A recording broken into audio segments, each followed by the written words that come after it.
ولادنا كلنا بيعشقوا حاجة اسمها ستريبس وبيحبوا يجيبوها على طول ويشتروها على طول، سواء بتجيبيها بقى من السوبر ماركت او بتجيبيها جاهزة من بره. طب ليه لما انت ممكن تعمليها في البيت بطريقة سهلة وبسيطة وهتطلع معاكي بالشكل التحفة اللي انت شايفاه ده اكنك شاريها من بره بالظبط. بس في الاول بقى ما تنسينيش باللايك والشير وسبسكرايب للقناة لو لسه ما نورتنيش بالاشتراك، وتفعلي زر الجرس عشان كل ما انزل فيديو جديد يوصلك. ويلا بينا ندخل على وصفتنا على طول. معايا هنا تقطيعة بانيه عادية جدا، ولا صدر كامل ولا اي حاجة. بانيه كان موجود عندي في الفريزر، طلعته لحد ما فك، وبعد كده هقطعه شبه الستريبس شرايح بقى.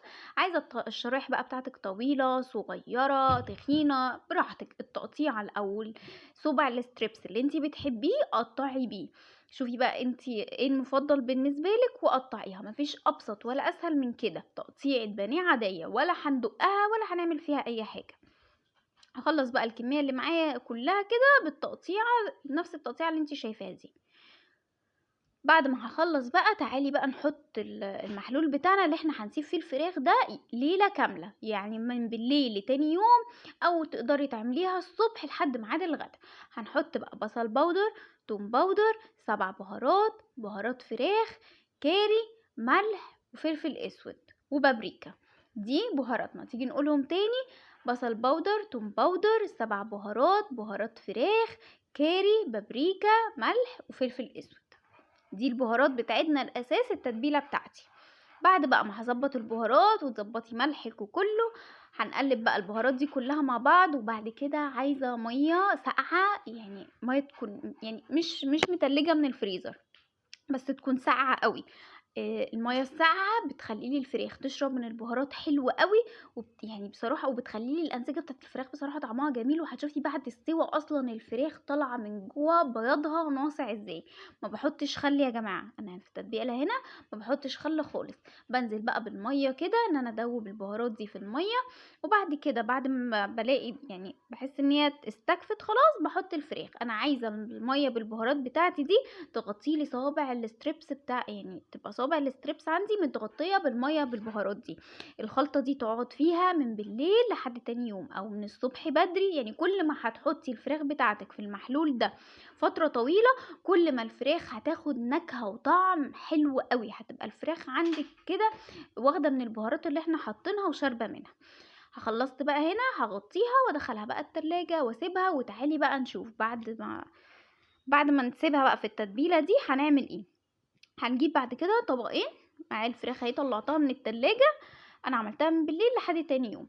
بصي بقى، هنجيب طبق هنحط فيه نص كوباية دقيق. الطبق اللي هناك ده هحط فيه حوالي تقريبا كده بالواية نص كوباية دقيق، والطبق التاني ده كوباية دقيق. ومعلش يا جماعة لو الإضاءة عاملة كده، بس النور بقى يعني النور قطع فحاولت على قد ما اقدر ان انا اشغل لكم كشاف الموبايل عشان اكمل الوصفة. وبعد كده حطيت الطبق اللي هناك ده نص كوبايه دقيق، والطبق اللي قدام الكاميرا كوبايه. وبعد كده نزلت على الطبق اللي هو فيه كوبايه دقيق بمعلقه كبيره من النشا، ونزلت في الاتنين بذره ملح. وفي الطبق اللي فيه نص كوبايه دقيق نزلت عليه بهارات فراخ. وهقولك ليه انا ما حطيتش في الطبق التاني ده بهارات فراخ. وبعد كده هنزل على الاتنين بفلفل اسود. تيجي نقول تاني: طبق حاطه فيه كوبايه دقيق، معلقه نشا، ملح، فلفل اسود. وطبق تاني حاطه فيه نص كوبايه دقيق وبهارات فراخ وملح وفلفل اسود. الطبق اللي هحط فيه نص كوبايه الدقيق هنزل عليه بالميه كده وادوب الدقيق فيه. عايزه القوام بتاع الخليط ده مش تقيل قوي ومش خفيف قوي.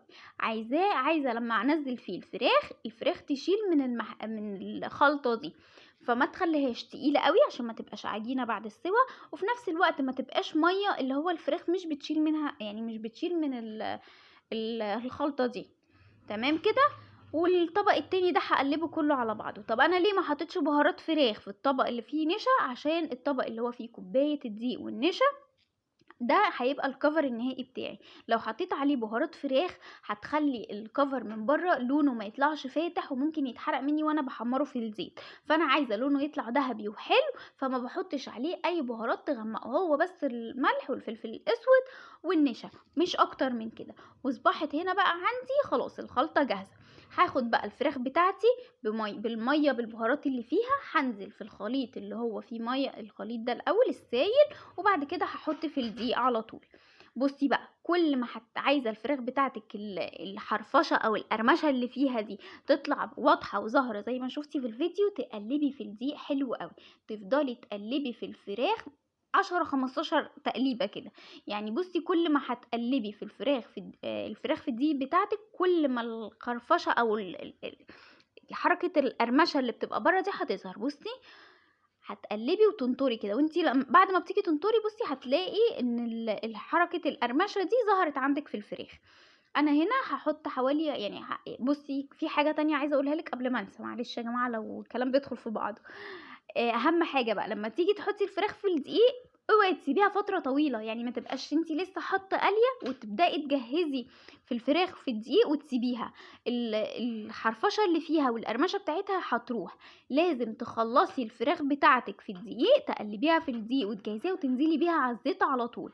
يعني بصي انا عبال ما خلصت الاتنين التانيين دول، هاخد الاتنين اللي انا عملتهم في الاول وهفضل اقلب فيهم كويس قوي اهو. بصي رجعت اخدتهم كلهم وقعدت اقلب فيهم، اخلص على الزيت على طول، ما تسيبهاش في الدقيق كتير عشان الحرفشه اللي فيها ما تروحش منها، تخلصي على طول وتنزلي بالزيت. بصي انا هفضل اقلب اهو، كل ما هتقلبي فيها كل ما شكلها هيطلع شبه الجاهز بالظبط. خلصت بقى الكميه دي، يلا بينا نروح على الزيت بقى انا عايزه زيت غزير. بحب اقلي الفراخ الكنتاكي والستريبس والحاجات دي في حله، ما بحبش ان انا استخدم الطاسه. زيت يبقى كتير كده كميه حلوه، والزيت يبقى سخن على نار متوسطه، الزيت يبقى سخن والنار متوسطه، مش عايزاها تاخد لون من بره وهي من جوه نيه. هي اصلا البانيه ما بياخدش وقت يعني وهي متقطعه صوابع رفيعه، فكده كده مش هتغيب، بس في نفس الوقت انا عايزه اتاكد انها استوت من جوه، ما خدتش لون من بره وهي من جوه نيه. اهم حاجه بقى لما تنزليها في الزيت اوعي تيجي جنبها ولا تقلبيها الا لما تتشمع كده. بصي يعني انا دلوقتي الاربعه اللي نزلت بيهم في الاول انا هقلبهم لانهم زي ما انت شايفه كده.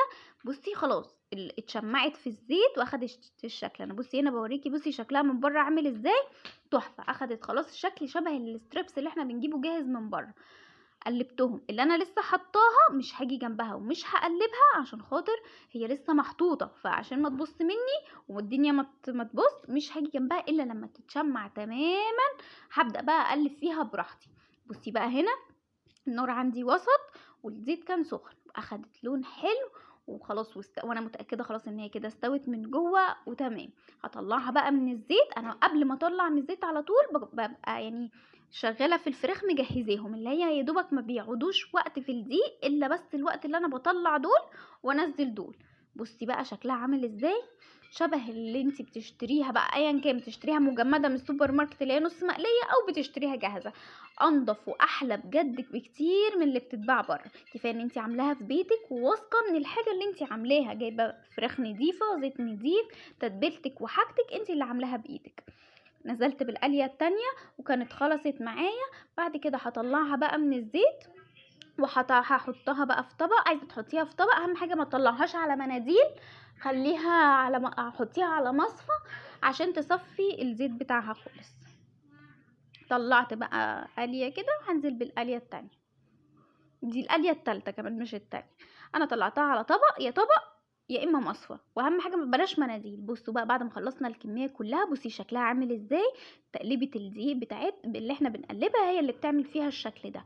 بصي مقرمشه ورهيبه. تعالي بقى نشوف الفراخ من جوه عامله ازاي. بصي بيضه قشطه، الفراخ بيضه قشطه مستويه مش نيه، واخده لون حلو قوي. طالما عملنا ستريبس لازم طبعا البطاطس المحمره، وعملت كمان جنبها رز اصفر بالرز المصري العادي ومش رز بسمتي. الرز اللي انت هتشوفيه ده رز مصري عادي عملت رز اصفر، احنا عملناه مع بعض قبل كده، ولو حابين ان احنا ننزل بالطريقه تاني اكتبولي في الكومنتات واعمل فيديو لوحده للرز. بصوا مفلفل وريحته جباره. بصراحه كسلت ان انا اعمل الريزو فعملت الرز ده يعني اسهل وطعمه حلو قوي.